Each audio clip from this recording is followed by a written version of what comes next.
नमस्कार मंडळी.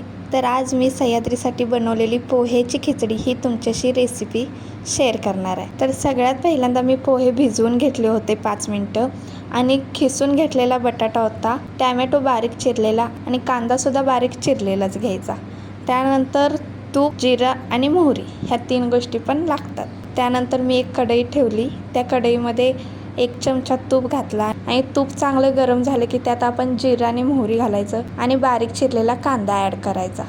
तो कांदा छान लालसर झाला की त्यात टॅमॅटो ॲड करायचा आणि टॅमॅटो विरघळण्यासाठी त्यात थोडंसं मीठ घालून थोडं वाफेवर ठेवायचं. त्यानंतर थोडीशी हळद घालून आपण जे पोहे भिजवून घेतलेले आहेत ते त्यात ॲड करायचे आणि छान हलवून घेऊन त्यानंतर आपण बारीक खिसलेला जो बटाटा आहे तो सुद्धा त्यामध्ये ॲड करायचा आणि छान हलवून घेऊन त्यामध्ये तुम्हाला लागेल तेवढं म्हणजे 1 कप किंवा 2 कप पाणी ओतायचं. जसं तुम्हाला दाट हवं आहे तसं तुम्ही बनवून घ्या. त्यानंतर छान पाणी उकळल्यानंतर 5 मिनटं ते छान शिजवून घ्यायचं.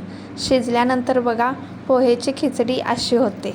पोहे त्यातून विरघळल्यासारखे होतात आणि चविष्टसुद्धा लागते. ही रेसिपी तुम्ही नक्की ट्राय करा. ही लहान मुलांना अगदीच आवडते.